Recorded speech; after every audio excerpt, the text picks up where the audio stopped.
that. Hi, welcome to the Possible Zone. My name is Tim Nystrand, and I'm a director of instruction. Hi, my name is Selma Yahya, and I'm a senior research and evaluation analyst.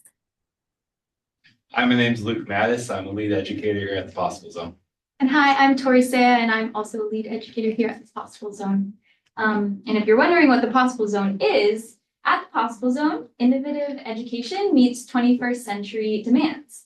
We're committed to helping our students find their passions and cultivate essential skills, mindsets, and assets through experiential and work-based learning opportunities. Our students explore state-of-the-art technology and enduring career pathways, preparing for successful futures that lead to their own economic mobility.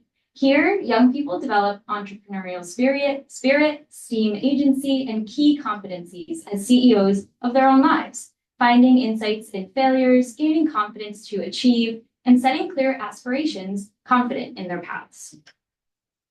Awesome. So, Luke, Tori, tell me about the podcasting and visual storytelling deep dive class you've been planning for this summer at TPZ. Sure, Tim.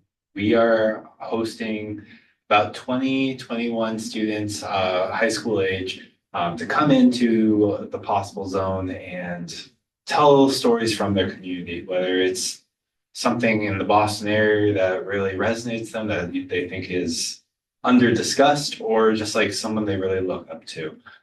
We have students who are playing the role of storytellers, others playing the role of like producer, host, like you're doing now, and others who are like taking visuals and like taking photos to make some type of visual to go with that podcast to advertise it.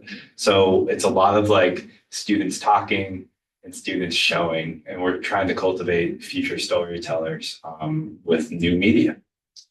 That's cool. As Tori mentioned before, at TPZ, we have a competency-based model for student development. And what you're talking about, Luke, sounds like a really competency-rich product. Students are going to be talking about their real experiences, their real context. I imagine there's a lot of opportunities for students to show like their teamwork, their communication, their even like their STEAM agency, all kinds of things when they both record these podcasts and when they reflect them on about them in your class. How can you tell me about how you have been thinking about both documenting your student work and assessing their growth? Yeah, absolutely. I think we think about this a lot at the Possible Zone, like how to measure student growth beyond just like a survey. Nothing wrong with surveys. I love surveys. They're one of my favorite types of media. But we want to try to move beyond that and give students different opportunities. And I think like a diverse set of modes of getting feedback from students and like checking their progress is super important. And since this is a lot of like students talking to a mic, a lot of times for the first time talking into a mic, we want to make sure that they're comfortable doing that. Traditionally, we have a closing circle reflection question that's just done sitting in a circle with students and educators as equals. But this time we're kind of shifting it and bringing a microphone into it. So every student will have a like 30-second reflection from every day about what stood out to that day. So they have some type of questions that they might answer, Tori, like what type of stuff. So some of the questions that we're thinking about are both aligned to our competencies, as we mentioned earlier, but just general reflection questions about the work that they did in the day during the day. And the point of this is we thought those were really rich opportunities to hear directly from our students and get and capture how they are changing over time throughout the 2 weeks that we're teaching them.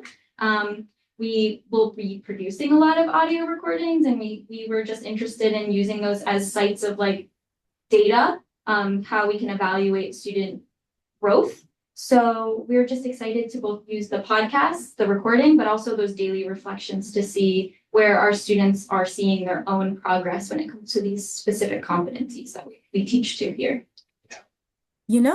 Actually, this approach, we really honor the diverse ways of expressing learning, especially for BIPOC youth, by treating voice not as an antidote, but as evidence. By transcribing students' own words and tracking how their language shifts over time, we reveal clear markers of growth. When they say it, what they say, how they say it, becomes a living record of who they are becoming.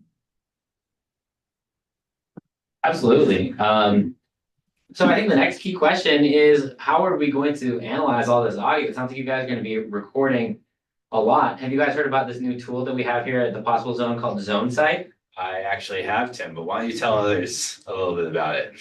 Happy to. So ZoneSight is an artificial intelligence tool that we have here at the Possible Zone that we developed that actually can take audio, video, or straight text and run it through a large language model and look for evidence of all of our competencies that we teach with here at the Possible Zone.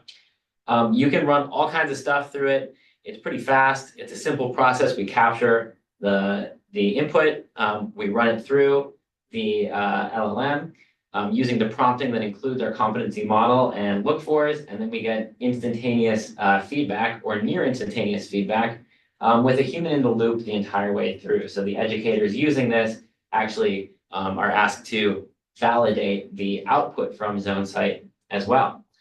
What kind of data do we get out of ZoneSight? Well, we get both a qualitative narrative, so we get the explanation of the competency look fors that that might crop up in the student work.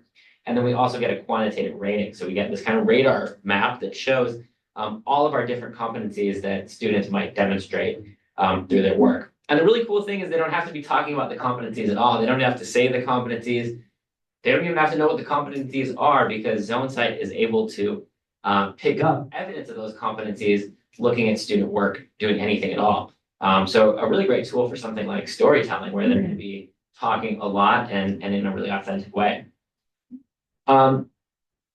Tori and Luke, I'm curious, what are you hoping to learn about your students through this project and your own practice, your assessment practice?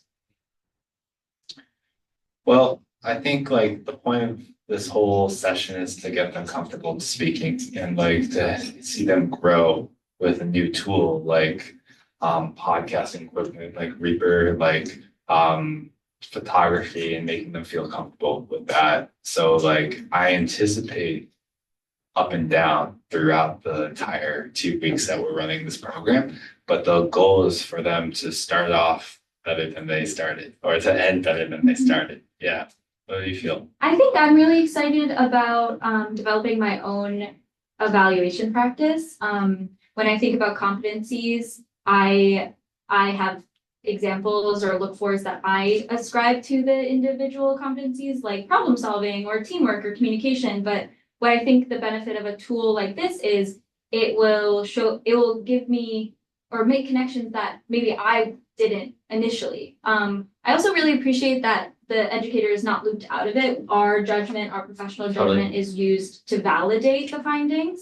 And I'm interested to see that to have that negotiation conversation as we get actual student work to run through the program and get the results and see what happens. Yeah, it's like a lot more manageable to have a tool like this because if we're doing 20 students over 10 days, that's 200 pieces of audio. That would just be a lot. It's a lot. Totally. Yeah. Yeah, and I love that approach to using generative AI to kind of maybe illuminate some patterns or connections that we might not see ourselves, but not replace our own expertise as educators. It's really important for us to work with the AI and not just offload our work to it. So, cool. I'm so excited to see the outcomes from this project. We hope you are too, and hopefully we'll see you soon. Thank you. Bye.